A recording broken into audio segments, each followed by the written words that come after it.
நாங்க இது வரைக்கும் பாத்தீங்கன்னா ஒரு 15 ஷார்ட் ஃபிலிம் எடுத்திருக்கோம், 3 ஆல்பம் சாங் எடுத்திருக்கோம், ஒரு வெப் சீரிஸ் பாத்தீங்கன்னா எடுத்து முடிச்சிருக்கோம். வெப் சீரிஸ்ல ஒரு 50 பேர் பக்கத்துல ஆக்ட் பண்ணியிருக்காங்க. சினிமா நாங்க எப்படி பாக்குறோம் அப்படின்னா, சினிமாங்கிறது ஒரு பொழுதுபோக்கு கிடையாது, அது ஒரு மாற்றத்திற்கான ஒரு போக்கு. இப்போ நார்மலா இருக்கிறவங்களுக்கு கூப்பிட்டு இப்படி பண்ணாத தப்பு அப்படின்னு சொன்னா கேட்க மாட்டாங்க. இதுவோ ஒரு திரையில ஒரு ஹீரோ சொன்னாங்கன்னா கண்டிப்பா கேட்பாங்க. அது அவங்களுக்குள்ளேயே போய் நல்லதா இருந்தாலும் கெட்டதா இருந்தாலும் சினிமா கூட நிறைய மாற்றங்கள் இந்த சமுதாயத்தில் நடந்திருக்கு அப்படிங்கிறதா ஒரு உண்மை. அப்படி இருக்கிறப்போ ஒரு பழைய நம்மளுக்கு இந்த சமுதாயத்துல ஒரு மிகப்பெரிய பங்கு இருக்கு. ஏன்னா நம்ம ஒரு திரையில காட்ட போறதா அதை பார்த்து நல்ல சமூகம் உருவாக வாய்ப்பு இருக்கு. அதே சமயம் நல்லா இருக்கிற சமூகத்தை நம்ம கெடுக்கிறதுக்கான வாய்ப்பு நிறைய இருக்கு. இப்ப இருக்கிற அதிகமான திரைப்படங்கள் பாத்தீங்கன்னா நல்ல கருத்தை விட கெட்ட கருத்து தான் எல்லாத்தையும் ஈஸியா போய் பண்ணிட்டு இருக்கு. ஒரு ஸ்கூல் காலேஜ் ஸ்டூடெண்ட் அதை பார்த்து நிறைய பேர் கத்துட்டு இருக்காங்க. அப்படி இருக்கிறப்போ ஒரு நல்ல கருத்தை வந்து நாம கண்டிப்பா இது பண்ணணும். சினிமா பாத்தீங்கன்னா ஒரு மிகப்பெரிய விஷயம். சாதாரணமா இது இல்லாம ஒரு வெள்ளை பேப்பரு, ஒரு பேனா, இதுல பாத்தீங்கன்னா ஒரு புது உலகமே நம்ம உருவாக்குறோம். ஒரு படைப்பாளி வந்து ஒரு புது உலகமே உருவாக்குறாங்க. சாதாரண ஒரு ஸ்கிரிப்ட் எழுதுறதுக்கு ஃபியூச்சர் ஃபிலிமுக்கு பாத்தீங்கன்னா ஒரு 6 மாசத்துல இருந்து ஒரு வருஷம் 1.5 வருஷம் அந்த மாதிரி ஸ்கிரிப்டுக்கு டைம் இருக்கும். ஏன்னா கண்டென்ட் தான் ரொம்ப முக்கியம், கதைக்காரு அப்படிங்கறது ரொம்ப முக்கியம். அப்படி எடுக்கும்போது சுத்தி இருக்கிறவங்க எல்லாருமே என்னடா இவன் வேலையில பார்த்தாலும் சும்மாவே இருக்கா அப்படிதான் நினைப்பாங்க. ஆனா அவன் மண்டைக்குள்ள பாத்தீங்கன்னா ஒரு புது உலகத்தையே உருவாக்கிட்டு இருப்பான். அந்த ப்ராசஸ் நடந்துகிட்டே இருக்கும். ஸ்கிரிப்ட் ஒர்க் எல்லாம் முடிச்சு அதை ப்ரொடியூசர் கிட்ட எடுத்துட்டு போய் பட்ஜெட் இவ்வளவு இருக்குன்னு பேசி சரி ஓகே அங்கீங்க அழைச்சு தெரிஞ்சு ஒரு ப்ரொடியூசர் கிடைச்சு அதுக்கப்புறம் பாத்தீங்கன்னா அதுக்கு உண்டான ஆக்டர்ஸ் எல்லாமே பிடிச்சு, டெக்னீஷியன் பிடிச்சு, அசிஸ்டன்ட் பிடிச்சு எல்லாமே வெற்றிகரமா ஒரு வருஷம் 1.5 வருஷம் படம் எடுத்து முடிச்சு தியேட்டர் கிடைக்குது. அதோட பயங்கர பிரச்சனை. அந்த தியேட்டரும் கிடைச்சு ரிலீஸ் பண்ணதுக்கு அப்புறம் தான் இவ்வளவு உழைப்பு அந்த ஒரு படத்துல இருக்கு. அதுக்கப்புறம் தான் இந்த டைரக்டரா இந்த படம் எடுத்திருக்காங்க அடுத்த வாய்ப்பே கிடைக்கும். இது நடுவுல ஏதாவது ஒண்ணு சொன்னா கூட அவங்களுடைய வாழ்க்கையே போச்சு. அவருடைய வாழ்க்கை மட்டும் இல்லாம அதுல ஒர்க் பண்ணவங்களோட வாழ்க்கையே போச்சு. நிறைய படங்கள் பாத்தீங்கன்னா எடுத்து முடிச்சு திரையிடாம நிறைய படங்கள் இருக்கு. பல பேருடைய உழைப்பு வந்து வீணா அங்கங்க தேங்கி கிடக்குது அப்படின்னு உண்மை. இது பெரிய படத்துக்கு உண்டான பிரச்சனை. அப்படின்னா இதை விட மிகப்பெரிய பிரச்சனை ஷார்ட் ஃபிலிம் எடுக்குது. ஏன் அப்படின்னா ஃபர்ஸ்ட் ப்ரொடியூசர் கிடைக்க மாட்டாங்க, யாருமே ஷார்ட் ஃபிலிம் ப்ரொடியூஸ் பண்ண மாட்டாங்க.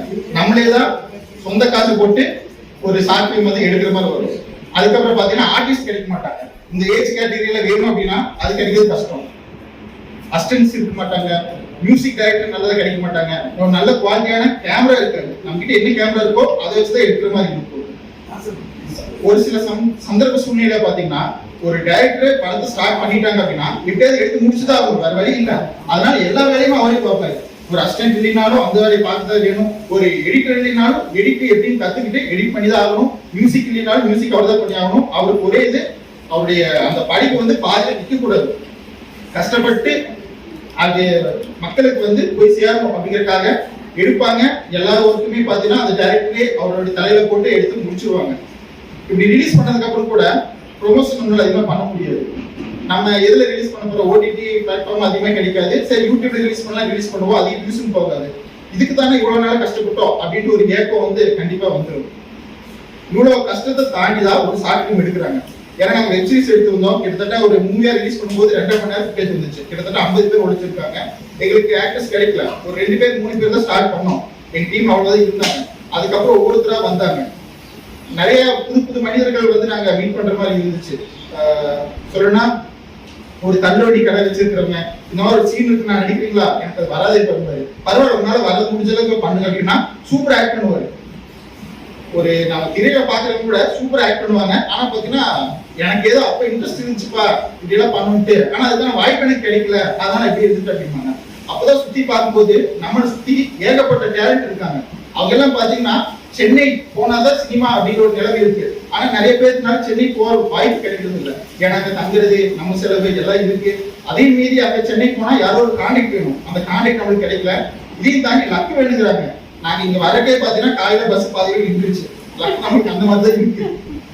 அப்படி இருக்கிறப்போ ஒரு இந்த ஊர்ல பிறந்துட்டு சினிமா துறையில ஆர்வம் இருந்துட்டு எல்லா டேலண்ட் இருந்தாலும் கூட அந்த சினிமால கான்டாக்ட்ஸ் தெரியல அப்படிங்கிறதுக்காக நிறைய டேலண்டான பர்சன் பாத்தீங்கன்னா அப்படியே தான் இருக்காங்க.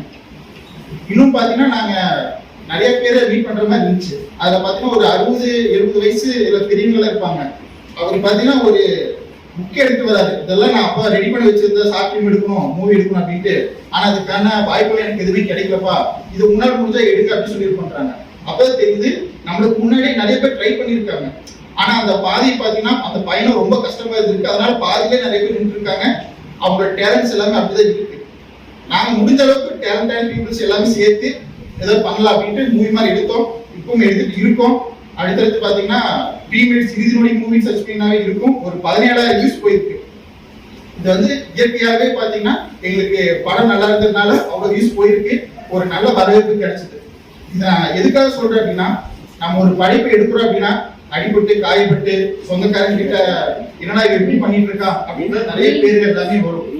அதெல்லாம் தாண்டி நம்மளுக்கு ஒரு உந்துதல் தர ஒரு சக்தி என்ன அப்படின்னா, அதை பார்த்துட்டு யாராச்சும் ஒருத்தர் நல்லா இருக்குப்பா சூப்பரா பண்ணிருக்கீங்க அடுத்தது பண்ணு சொல்லுவோம் பாத்தீங்களா, அதுதான் நம்ம பட்ட காயத்துக்கு ஒரு மிகச்சிறந்த மருந்து. அது போக இந்த மாதிரி விருதுகள் இருந்தா இது கிடைக்கும் போது பாத்தீங்கன்னா அடுத்து நம்ம இன்னும் பண்ணணும் அப்படின்னு ஒரு உந்துதல் வரும். அந்த உந்துதல் நம்மளுக்கு இன்னும் நிறைய படைப்புகள் வந்து நம்ம உருவாக்குவோம். ஏன்னா பாத்தீங்கன்னா நான் ஜாப் போயிட்டு தான் இருந்தேன். ஜாப் ரிசைன் பண்ணிட்டு ஏதாவது பண்ணணும் அப்படிங்கிறதுக்காக தான் எல்லாரும் சேர்ந்து ஒரு டீமா ட்ரை பண்ணோம். கிட்டத்தட்ட ஒரு 1.5 வருஷமா ட்ரை பண்ணிட்டு இருக்கோம்னு நினைக்கிறேன். இப்பதான் யூடியூப் அப்படின்னு ஓரளவு கொஞ்சம் ரீச் கிடைச்சி நாங்களும் பண்ணிட்டு இருக்கோம். அடுத்தடுத்து கண்டிப்பா நிக்காம நிறைய பண்ணுவோம். நம்மள மாதிரி படைப்பாளி இருக்கிறேன்னு சொல்றது ஒன்னே ஒண்ணுதான், நம்ம வெற்றியை நோக்கி ஓடிட்டே இருக்கிறது பயணத்துல வெற்றி நம்மளை விட்டு எவ்வளவு தூரம் ஓடினாலும் தொடர்ந்து நம்ம ஓடிட்டே இருப்போம். ஒரு கட்டத்துல யாரா இவன் எவ்வளவு தூரம் போனாலும் நம்ம விடாம துறந்துட்டே வர அப்படின்ட்டு அந்த வெற்றி ஓய்வு எடுக்கிறதுக்காக ஒரு இடத்துல நிற்கும். அப்போ போய் நம்ம வெற்றியை பிடிச்சிடலாம். அது வரைக்கும் நம்ம விடாம ஓய்வு எடுக்காம ஓடிட்டே இருப்போம். வாய்ப்பு இருந்த அனைவருக்கும் நன்றி. டீம் மெம்பர்ஸ் 2 பேர் வந்திருக்காங்க. அவங்களும் அவங்களோட எக்ஸ்பீரியன்ஸ் ஷேர் பண்ணுவாங்க.